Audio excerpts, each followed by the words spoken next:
It's Thursday, March 4th, 2021, and today we'll be talking about Clearbanc sprouts wings with its new $100 million ClearAngel fund. Vancouver-based Dooly sells investors on a $20 million investment. Canadian gambling tech wins big. There were 3 deals in the Canadian digital gambling ecosystem this week that were greater than $20 million each. Hey, if you can name them all, leave a comment now with all 3, and we'll hook up a random viewer who gets it right with a free 1-month TechTO Insider membership. Heck, if you can name 1 or 2, we'll still give you a shout out on the show. We'll also be reacting to your questions and comments throughout. So give us a thumbs up wherever you are and drop a comment, and we're going to shout it out live. Let's get started. You ready, Alex? Yeah. All right, let's do this. First up, Clearbanc sprouts wings with a $100 million ClearAngel fund. Tell me, Alex, what have Andrew and Michelle been building here? Well, for people that don't know Clearbanc, which I think everyone in Canada does know by now, is they are a company that provides a quick source of capital to e-commerce and SaaS businesses focused on the e-commerce angle. And what's different than traditional lenders or source of capital, it's not equity, it's debt, but it's driven by the business metrics of what's going on. So they look at your business metrics and say, okay, we can lend you money right now. We're going to automatically get repaid by your future revenue. So we don't need a personal guarantee. We don't need a warrant. What's interesting right now is they're slowly repositioning themselves as investors. If you go to the website, it says they're the world's biggest e-commerce investor. If you look at lots of press releases around ClearAngel, it says, positions Clearbanc as a growth capital firm. So, right. So they haven't always been doing this, right? If you've been following the Michelle and Andrew story through the TechTO community over the years, you'll know that it wasn't always a financial institution like it is today, right? No, this is an example of tenacity, customer development, and figuring out where you have product market fit. I think, if I remember correctly, they started off lending payday advances to Uber drivers, and then they looked at financing Airbnb hosts, and eventually start financing e-commerce companies, and it's been up and to the right in that mythical hockey stick since. And now feels like one of those good memes with how it started and how it's going, you know? Yeah. So I can imagine you see Andrew and Michelle in the back of an Uber car going, "Hey, do you want money? Do you want money?" And now it's like they're just like throwing cash at all the e-commerce players. So from starting in the back of an Uber to today, how big do you think Clearbanc is? Well, there's many different ways. The numbers have been all over the place, but it seems they've funded 4,000 companies and lent out 1.6 billion. On LinkedIn, they have 270 plus employees, so that means they probably have less because people can do whatever they want on LinkedIn. They've lent money in 5 countries, and they claim to lend 8 times more frequently to women than VCs do. Which, I mean, these numbers are starting to sound a lot like unicorn status. Alex, do you think we're there? We'll see. What's interesting is I think this new initiative is expanding their market, and if they're not at unicorn status now, they'll be at it soon. So like this ClearAngel is interesting. They're positioning it as a fund, right? But it's actually what it's doing is going more up market or down market or downstream. I'm not sure what the right words are, but they're saying, hey, we have $100 million here to lend to nascent e-commerce business. You have to have $1,000 revenue, which is not much, and you have to be doing it full time. So they want to see you're dedicated. You can apply, and they're going to quickly give you a loan to grow your business. They're going to give you automated advice, and they're going to give you a marketplace that actually help you execute against that advice. And where is that $100 million coming from, Alex?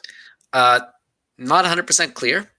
I've read they have 10 million dedicated to this fund. I assume that's some equity and that's some debt.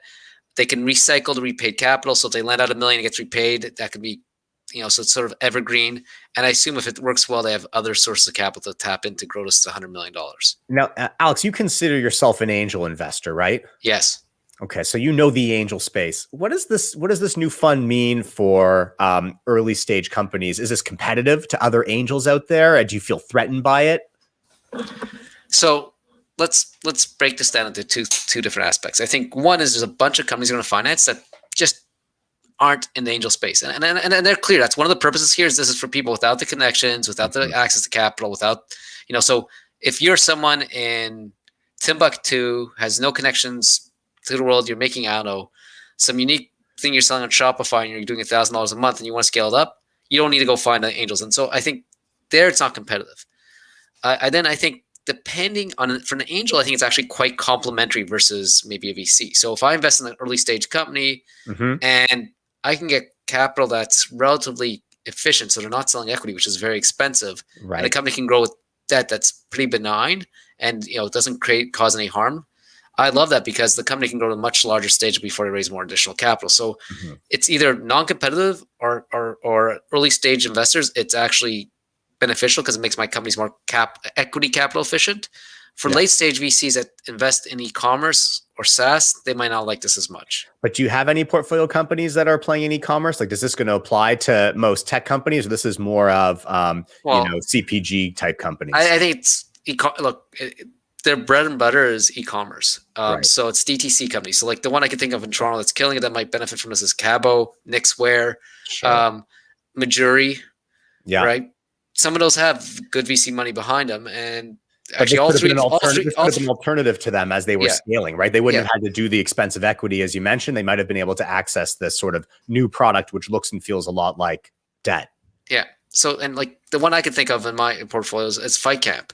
And actually, I think they've used Clearbanc along the way, if I from my recollection. So Fight Camp is like the Peloton for boxing and kickboxing. So they have to finance. They want to finance their marketing spend, and I was wondering how you look so buff now, Alex. Now I know it's Fight Camp. It is Fight Camp. Yeah. every morning, an hour. You can see if you can beat my score.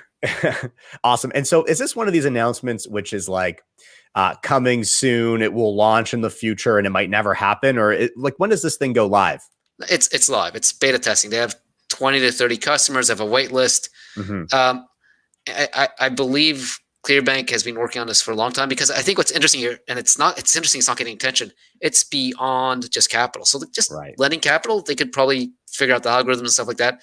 But they're actually coming back and saying like what I call the automated angel, or like that's what I think they're coming with the angel name, is they're like saying, hey, your AOV, which is average order value, is low compared to your peers. You should raise it because that'll improve your margins and they'll make your company more valuable. Or, hey, if you increase your lower your CAC, you'll increase your margins, and they're trying to show founders how to grow their business in a way that makes more valuable. So they're trying to replicate some of the non-capital aspect of angel investors. And what's interesting is then they not only give you advice, but then have a marketplace of, hey, maybe you want to better increase your AOV. Here's 6 experts or 6 products you can sign up for that will help you accomplish that goal. So it's cool. Actually interesting, and it's interesting to see the press play this up as basically a capital play, when I think it's a lot more than capital. It's a lot more interesting.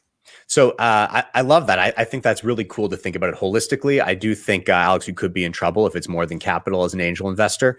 But tell me this, if you're a part of the TechTO community watching now, why is this an interesting deal to follow? Like, what's exciting about this for you? Well, first, it's just, you got to love Andrew Michel and Clearbanc. Like, they're the most Silicon Valley-like company in Canada. Well, maybe most private one, because maybe Shopify is more is as Silicon Valley-like, but like they're celebrity founders, they're prominent, they're brash, they're bold, they make huge moves and claims, and they're killing it, or at least they seem to be winning. So that I think that just, not that we want to emulate the Valley, but it's just good to see people, they're raising the profile of Canada. And they're competing against Shopify and Stripe. Shopify has a lending product, Stripe lends, they don't seem to be losing market share to them. I think it's placing a trend where I think the finance is fragmenting more and more. You see fintech players coming to emerge, looking at different ways of financing companies. And it reinforces this Ontario ecosystem seems to be just building massive e-commerce related companies. So you've got Shopify, you've got Clearbanc, you've got Fair, and there's probably 100 others that seem to be really incredible. I think we spoke about fintech for a long time in the ecosystem, and now we've got to be talking about e-commerce, right? One other thing I'd say here, if I'm a founder, I'm going to look at what Clearbanc has done over the last 36 months and learn how to do PR like them. Like, it's a master class in PR. Step 1, become a dragon.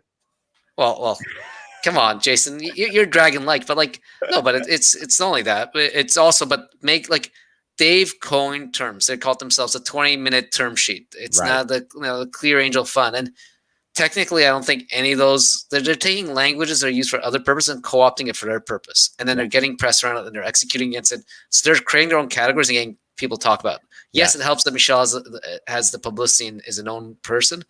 But I think just the approach and what they're doing is just incredible. It's a master class. I couldn't agree more with you. And actually, there's a viewer out there who couldn't agree more with me and how buff you're looking these days with Fight Camp, Alex. Look at this.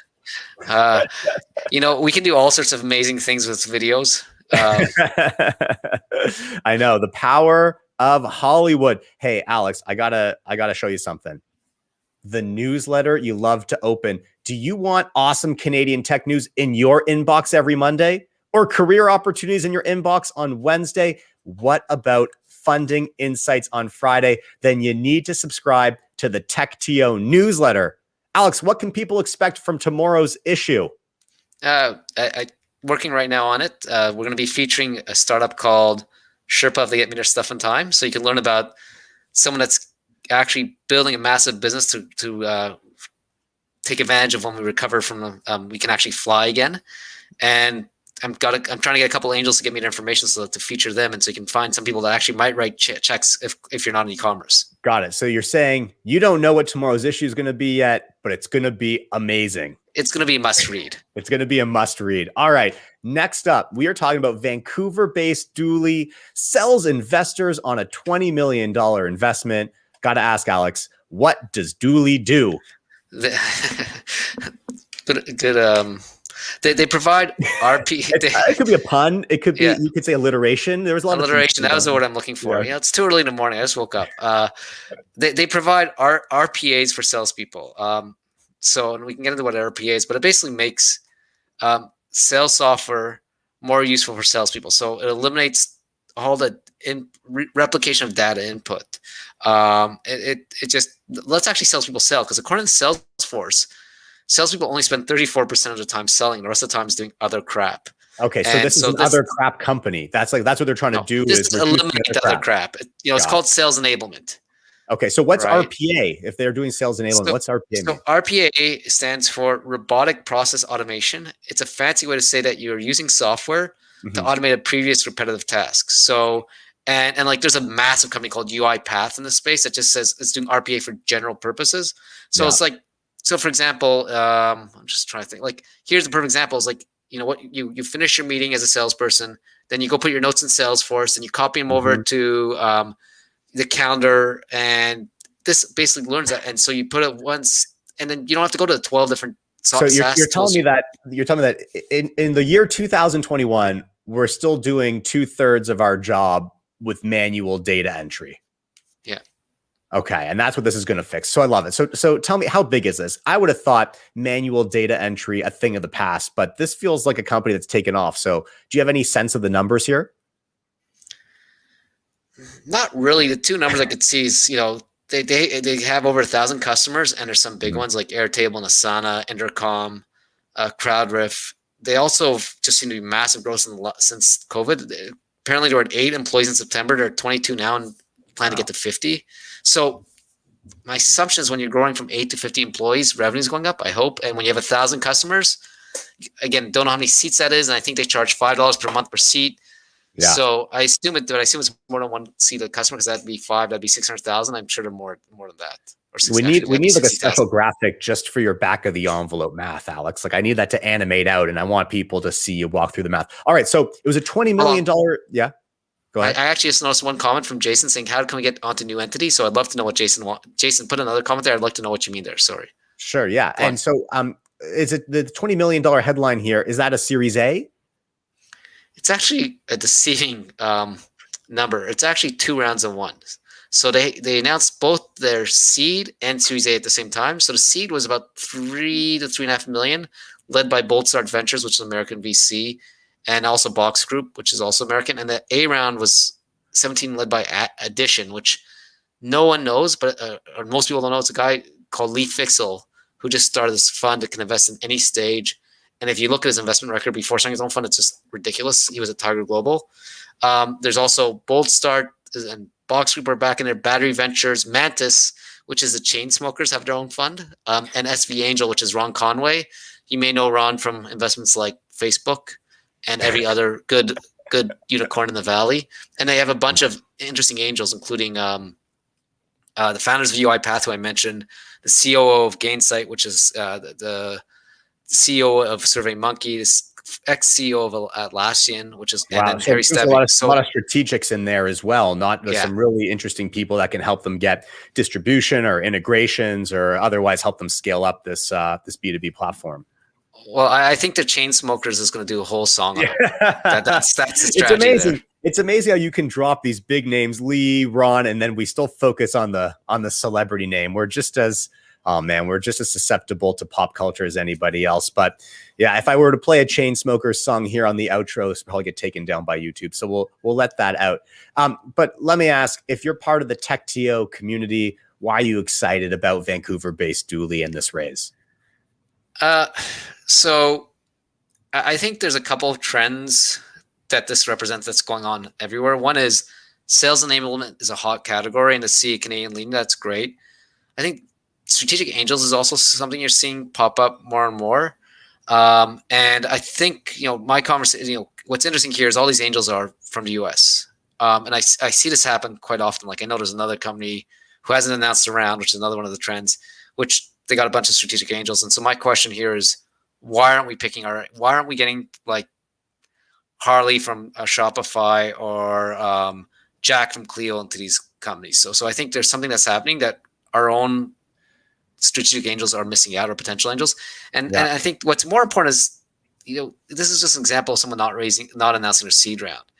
And I think that's a trend that the local market doesn't understand and doesn't get. And I think it's, I think we can spend a couple minutes trying to explain what's going on here. Most early stage rounds, if you go back 4 years, everyone would announce, hey, I've got a friends and family round, 500, we got raised 250,000. Here, I'm out here, and you should know about us. And now I think companies are waiting later and later to raise, to basically announce a round. I think there's some math going on here. Some, it's not an algorithm, but like the benefits of announcing a round are, you seem credible to enterprise customers. Hey, I'm negotiating with RBC, and historically RBC would be scared to invest in, to be a customer for a company that hasn't raised money because you could disappear in 6 months. And I think second thing is to recruit employees. And I think both those aren't as important. Like, not saying RBC or TD are running out to work with like 2-person companies, but it's possible now. And I think there's less worry about enterprise companies partnering with companies they've never heard of. I think also employees, you can get the benefit of employees without announcing around, because a smart founder will still tap into the network of the VC or the angel, and also use those angels or VCs to close without disclosing around.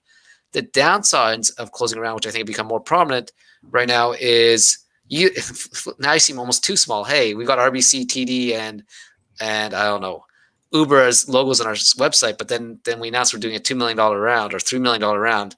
Well, maybe you aren't as credible as you thought you were. So it's a weird psychology. And I think the other thing is there's so much capital out there that it's easy. If you get a 3 million round, people can copycat and you have a lot more competitors. But versus when you announce your first round at 50 million, it seems like you've locked up the market. If you're raising right now, or you're funding an early stage company, are you telling them to disclose it, or are you telling them to keep it close to their chest? So if I look at my last, let's say 10 investments, I think only half of them are on my website. And I think and I think only 2 have done press releases. Right. And usually the press releases has served a purpose. So one in particular said, hey, we have like no PR there, and we're talking to engineers, and they just, we want to see, we want to see more credible. Right. The other one was basically to show momentum to a large enterprise that we're negotiating $1 million ACV contract with. So, and it wasn't like this a few years ago, right? This is a new trend that you're sort of sensing now. Yeah. I think this is something that's really emerged over the last, 24 months. And I think it reflects where, hey, there's a lot of money out there. Yeah. And people are scared. I think the competitive advantages of a startup are, it's really hard to build something that just scales up and you have a moat at the beginning. So people want to just sort of be under the radar. I couldn't agree more. A great place to emerge from under the radar, to get onto the tech ecosystem's radar is? Where? Do you have any ideas? TechTO Insiders? The TechTO live streams, Alex. If you want to learn from leaders, you want to understand their stories, or you're a leader like Chris and Justin from Dooly and want to get in front of the ecosystem, you can do it. Just connect with the TechTO community on one of our interactive live streams. You want to see what's coming up? Watch this. March 10th, Women in Tech, the Future of Canadian Technology. This is pretty cool, right? You excited for this, Alex? Yes, I am. I know you are. And then coming up on March 19th, Founders and Funding. This is a conversation with a startup founder and their VC partner. This episode features Champ, the co-founder of Capsule, and Shruti, the general partner at Array Ventures. You pumped for this one? Yeah, I am. Shruti's is just off the chart smart, and she makes me look like I talk slow. So you have to, opposed to doubling the speed of your live stream recording, you have to slow down to 50% to get all the wisdom. I love that. And then also coming up, we've got Next in Tech. This is a brand new series that we're launching with your new TechTO host, Swish Goswami of True Fan. And this is episode number 1, launching your MVP, featuring guest star Zayn Manji. Oh man, super pumped for this. Co-founder at Laser. And of course, Alex, we know him from the work he did at Fix, right? Yeah. And Jason, for your next segue, I'm going to try to give you as hard as possible ending to my session. So you can't figure it out. Tee it up. That is no problem at all. All right. Our last news bit for today. Canadian gambling tech wins big. This is super exciting. What are the odds that we have a thematic 3-piece news item at the end here? So let's see what we've got. What are the 3 headlines this week, Alex? So good question. Score Media basically brings their shares to the US. So for some reason people are running up as an IPO. It's not an IPO, and saw a huge bump in valuation. So they're like now worth $2.4 billion. Esports betting platform Rivalry raises $20 million US with the idea to go IPO shortly. And Torstar, Toronto Star, is getting into online gaming business. So first, let me be clear.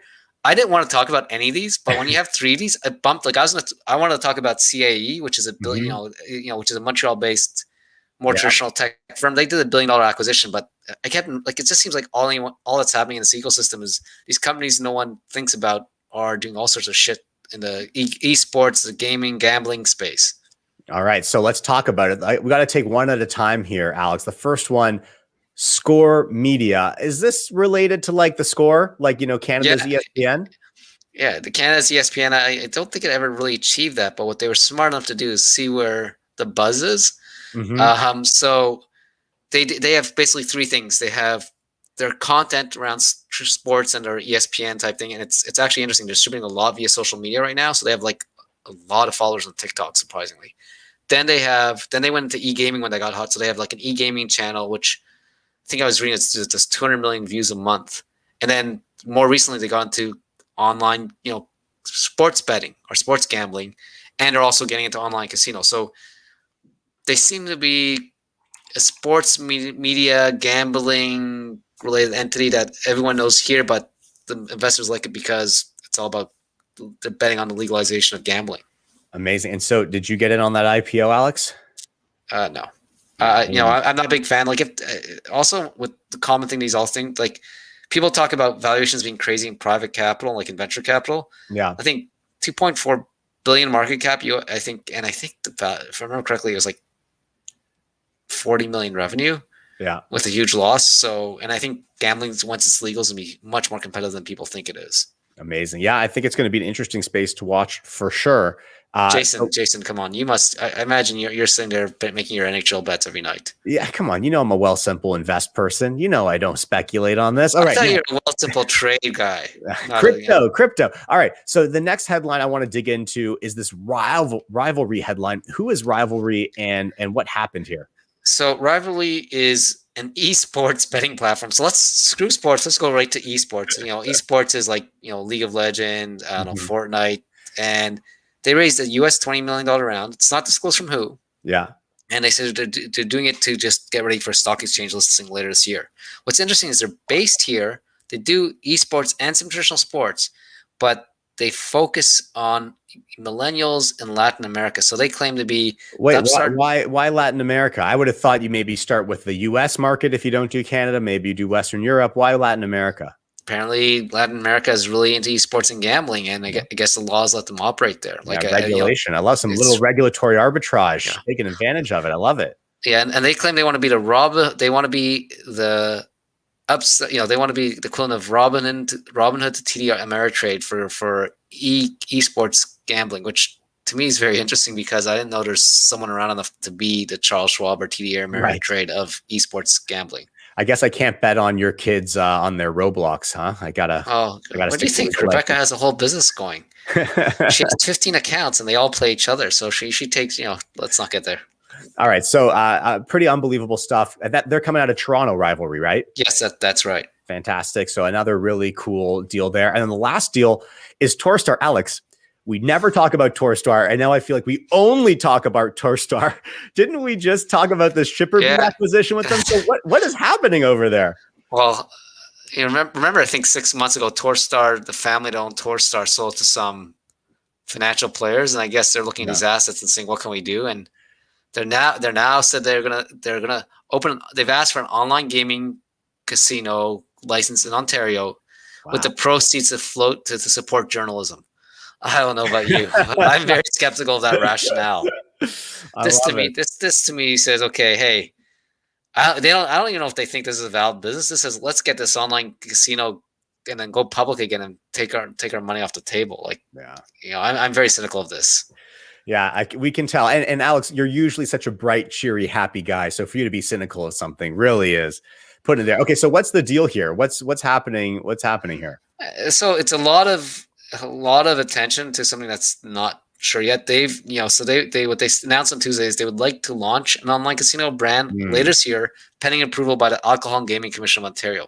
Yeah. What they claimed the rationale is that there's $500 million Canadian a year on online gaming spent. Most of it's in unregulated gray market offshore websites. This is a way to make sure that a Canadian player benefits from the money stays here.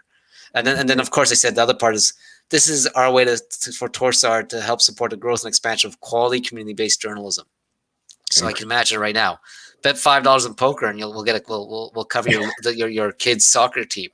Hey man, we're journalists now too. All right, so I think we got to cheer for this. Look, I don't know if you remember, but at the top of the show, Alex, we did say that if you can name all 3 of the Canadian gambling deals this week, that we'd give you a prize. You remember we said that? Yeah, I can remember half an hour ago. For now, or maybe not. Okay, and if you can believe it, some people took us up on the wager, so we're gonna pick one at random here. We've got a winner. All right, Morninga in Ottawa went with Score Big, Esports, and Torstar. But look, he edited the entry. We're going to let that edit stand. What do you think, Alex? Yeah, it's good with me, especially because I think he did it on YouTube. So I didn't even know how you get comments on YouTube that come live here. It's all possible with the magic of the internet. So is Clearbanc financing this? I mean, they could be. They could be. Why not? We'll reach out. So we will get in touch somehow. We don't know how. We don't know why. Email Jason. Yeah. And look, we've got some sharing now happening. Big win. Super exciting. Okay, Alex, I got to say, we've given away a 1-month free membership, right? But that doesn't mean you can't join, because check this out. Invest in yourself. You want to join the TechTO Insider program. It's a membership program that offers knowledge, network, and inspiration to help you thrive. Alex, what's your favorite part about being an insider? That Jason delivers that card to you by himself. He'll go anywhere in Canada on his hoverboard and deliver you a card. Okay. Yes, it is a virtual card. It does. It lives right here in this graphic. You can download it yourself, print it out, use it at your favorite tech institutions, and see if they will give you a discount. How does that sound? Perfect. We've got discounts for our members, like DocSend and Amazon. 100%. And we will be there in the TechTO Insiders membership portal right after this, answering your questions live. Thanks, Alex. What a week in Canadian tech. If you haven't already, like and subscribe wherever you're watching. We will see you on the inside. Don't forget to hang out with us next week for another edition of TechTO Quick Takes.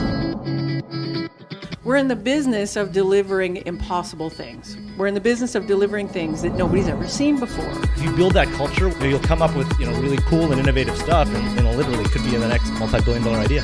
So this conversation is largely going to be about scaling yourself and scaling your leadership team.